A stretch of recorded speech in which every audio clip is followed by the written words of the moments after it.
नमस्कार, हिमाचल समाचार में आपका स्वागत है। आज के मुख्य समाचार। मुख्यमंत्री ने कहा, सेब उत्पादक क्षेत्रों में संपर्क सड़कों को बहाल करने के लिए 110 करोड़ रुपए जारी। मुख्यमंत्री ने कोटखाई में भारी बारिश से हुए नुकसान का लिया जायजा। जुब्बल कोटखाई क्षेत्र में सड़कों को खोलने के लिए 4 करोड़ रुपए जारी। मुख्यमंत्री ने रोहडू विधानसभा क्षेत्र में सड़कों की बहाली के लिए लोक निर्माण विभाग को की 1 करोड़ रुपए आवंटित करने की घोषणा। मुख्यमंत्री ने रोहडू क्षेत्र के लैला गांव में हुए नुकसान का लिया जायजा। बड़ा भंगाल से 5 लोगों को किया गया एयरलिफ्ट। और अब समाचार विस्तार से। मुख्यमंत्री ठाकुर सुखविंदर सिंह सुक्खू ने शिमला जिला के ऊपरी क्षेत्रों के 2 दिवसीय प्रवास के दौरान मंगलवार को चौपाल विधानसभा क्षेत्र में भारी बारिश से हुए नुकसान का विस्तृत जायजा लिया। इस अवसर पर उन्होंने कहा कि राज्य सरकार प्रभावित परिवारों को हर संभव सहायता प्रदान करेगी। उन्होंने जिला प्रशासन को प्रभावित लोगों को शीघ्र सहायता प्रदान करने के निर्देश दिए। मुख्यमंत्री ने लोक निर्माण विभाग के अधिकारियों को किसानों के उत्पादों को समयबद्ध बाजार तक पहुंचाने के लिए सड़कों की बहाली के कार्यों में तेजी लाने के दृष्टिगत तुरंत अल्पकालिक निविदा जारी करने को कहा। उन्होंने कहा कि दाग वाले सेब के दाम बढ़ाने पर विचार किया जा रहा है, जिससे सेब उत्पादक लाभान्वित होंगे। मुख्यमंत्री ने कहा कि छैला यशवंत नगर सड़क के सुदृढ़ीकरण पर 70 करोड़ रुपए खर्च किए जाएंगे और ये सड़क शिमला के ऊपरी क्षेत्रों के लोगों के लिए चंडीगढ़ तक यात्रा के लिए जीवन रेखा के रूप में कार्य करेगी। प्रदेश सरकार सेब उत्पादक क्षेत्रों में सड़कों को बहाल करने के लिए दक्षतापूर्वक कार्य कर रही है, ताकि सड़क संपर्क के अभाव में बागवानों को किसी प्रकार की असुविधा न हो। राज्य सरकार ने प्रदेश के सेब उत्पादक क्षेत्रों में संपर्क सड़कों को बहाल करने के लिए 110 करोड़ रुपए जारी किए हैं और पर्याप्त मशीनरी भी तैनात की गई है। उन्होंने कहा कि कुछ क्षेत्रों में प्राकृतिक आपदा के कारण संपर्क सड़कों का काफी हिस्सा क्षतिग्रस्त हो गया है और उन्हें बहाल करने में काफी समय लगेगा। इसलिए उन्होंने स्थानीय लोगों से सेब सीजन के लिए अस्थायी सड़कें बनाने में राज्य सरकार का सहयोग करने का आग्रह किया। उन्होंने भारी बारिश के कारण प्रभावित चौपाल विधानसभा क्षेत्र के कुड़ी गांव को स्थानांतरित करने और लोगों के पुनर्वास के लिए उपयुक्त भूमि चिन्हित करने के निर्देश दिए। उन्होंने कहा कि इसके अलावा राज्य सरकार उनके घरों के पुनर्निर्माण के लिए वित्तीय सहायता भी प्रदान करेगी। उन्होंने कहा कि चौपाल में अब केवल 2 सड़कें बंद हैं, बाकी सड़कों को यातायात के लिए खोल दिया गया है। सड़कों को स्थायी रूप से बहाल करने के दृष्टिगत सुरक्षा दीवार लगाने के लिए धनराशि उपलब्ध करवाई जाएगी, ताकि लोगों को किसी प्रकार की असुविधा का सामना न करना पड़े। चौपाल क्षेत्र के 300 घर आंशिक या पूर्ण रूप से क्षतिग्रस्त हुए हैं। उन्होंने प्रशासन को आंशिक रूप से क्षतिग्रस्त मकानों के लिए प्रत्येक को 1 लाख रुपए की राहत राशि प्रदान करने के निर्देश दिए हैं। उन्होंने उपायुक्त को बलसन क्षेत्र की 15 पंचायतों के संपर्क मार्गों की बहाली के लिए 3-3 लाख रुपए उपलब्ध करवाने के निर्देश दिए। इससे पहले मुख्यमंत्री ने चौपाल में अधिकारियों के साथ बैठक भी की और बहाली कार्यों में तेजी लाने के निर्देश दिए। उन्होंने प्रभावित परिवारों को तत्काल 1 लाख मुआवजा उपलब्ध कराने के निर्देश दिए। चौपाल मंडल में सड़क संपर्क बहाल करने के लिए 2 करोड़ रुपए और ठियोग के सैंज उपमंडल के लिए 50 लाख रुपए जारी करने के निर्देश दिए, जबकि 1 करोड़ 50 लाख रुपए पहले ही आवंटित किए जा चुके हैं। मुख्यमंत्री ने चौपाल में कालेश्वरी माता मंदिर द्यूंदर में पूजा अर्चना भी की। मुख्यमंत्री ठाकुर सुखविंदर सिंह सुक्खू ने मंगलवार को शिमला जिले की कोटखाई तहसील की क्यारी पंचायत में बीते दिनों भारी बारिश से हुए भारी नुकसान का जायजा लिया। उन्होंने वहां भूस्खलन से क्षतिग्रस्त मकानों और सड़कों का मौके पर जायजा लिया।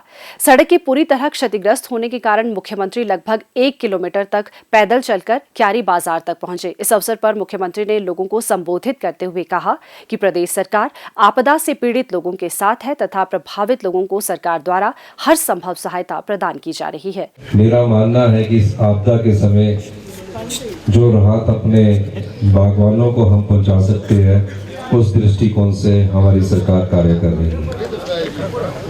और मेरा ये प्रयास भी है कि जो बागवान है उसका सेब मंडियों तक पहुंचे और मंडियों तक पहुंचने में कोई भी साधन हमको अपनाना पड़े, उस दृष्टि से हमारी सरकार कार्य कर रही है।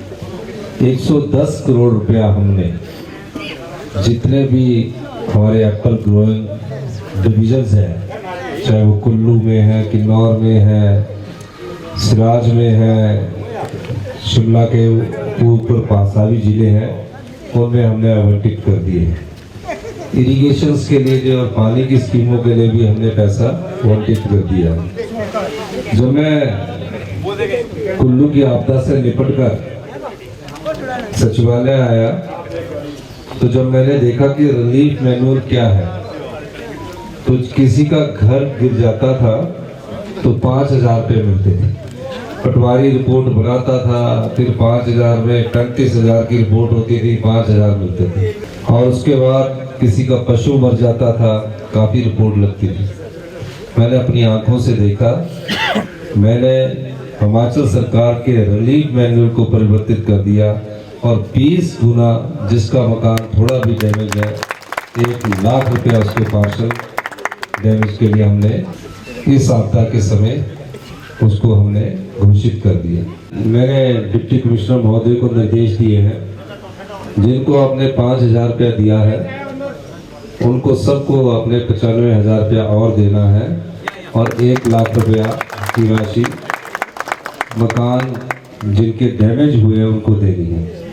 और जिनके मकान बिल्कुल टूट गए हैं उसके लिए हम एक नीति लाने वाले हैं, हमारा विचार विमर्श चल रहा है, उसमें भी उनको आर्थिक सहायता पूर्ण रूप से हम देने की पूरी कोशिश करेंगे। मैंने 4 करोड़ रुपए आपके जुब्बल कोटखाई के पीडब्ल्यूडी के डिवीजन को सिर्फ सड़क खुलवाने के लिए दिया, सड़क बनाने के लिए नहीं दिया, सड़कें खुलवाने के लिए दिया है। इसलिए दिया है कि उस पर कोई ऐसी बात ना हो, फटाफट काम हो। और काम हमने कहा कि ठेकेदार को भी तंग ना किया जाए और टेंडर भी फटाफट लगे, तो हमने टेंडर की डेट भी 7 दिन में ही काम अवार्ड करके इस स्पेशल आपदा के समय हमने उन्हें डायरेक्शन दी है। उन्होंने लोक निर्माण विभाग को क्यारी बाजार तक सड़क मार्ग को 9 दिन में सुचारू करने के निर्देश दिए तथा बागवानों को विश्वास दिलाया कि सरकार उनके उत्पाद को मंडियों तक पहुंचाना सुनिश्चित करेगी ताकि उन्हें किसी प्रकार का नुकसान न हो। हमने किलो के हिसाब से सेब बेचने का निर्णय लिया। यूनिवर्सल कार्टन अगली बार हम लागू करने जाएंगे। उसके अलावा सेब की क्वालिटी में कैसे इम्प्रूवमेंट करना है, जो हमारा कर्ड एप्पल है उसमें किस प्रकार से हम किस एजेंसी को दे सकते हैं, और सीए स्टोर जो है मेरे ख्याल उसमें 3 तो जुब्बल कोटखाई में ही बनने जा रहे हैं जिसके के भी टेंडर होने वाले हैं, और कुंडली में भी हम अपना सरकार की तरफ से एक बड़ा सीए स्टोर बनाने जा रहे हैं, ताकि अगर कोई अपना सेब दिल्ली में भी कुंडली में रखना चाहता है और उसको उसका समय लगता है कि इस समय सेब का रेट गिरा है तो वो वहाँ अपना सेब रख सकता है, ताकि कोई भी हमारे किसान बागवान को शोषित न कर सके। इस दृष्टिकोण से भी हमारी सरकार कार्य कर रही है। ठाकुर सुखविंदर सिंह सुक्खू ने क्यारी के साथ अपने संबंधों को साझा करते हुए कहा कि क्यारी के स्थानीय देवता बोंदरा देवता नादौन से ही यहाँ आए हैं, इसलिए भी यहाँ के लोगों के साथ उनका घर का नाता है। उन्होंने कहा कि वे 1982 में भी कोटखाई के थरोला में आ चुके हैं। उस समय उन्होंने मराथू से थरोला तक पैदल यात्रा की थी। मुख्यमंत्री ठाकुर सुखविंदर सिंह सुक्खू ने मंगलवार साय रोहड़ू में पुनर्वास एवं पुनरोद्वार कार्यों की समीक्षा की। उन्होंने रोहड़ू विधानसभा क्षेत्र की सभी सड़कों को 15 अगस्त 2023 तक बहाल करने के लिए एक व्यापक कार्य योजना तैयार करने के निर्देश दिए। उन्होंने लोक निर्माण, जल शक्ति, विद्युत, बागवानी और कृषि सहित विभिन्न विभागों को हुई क्षति का भी आकलन किया।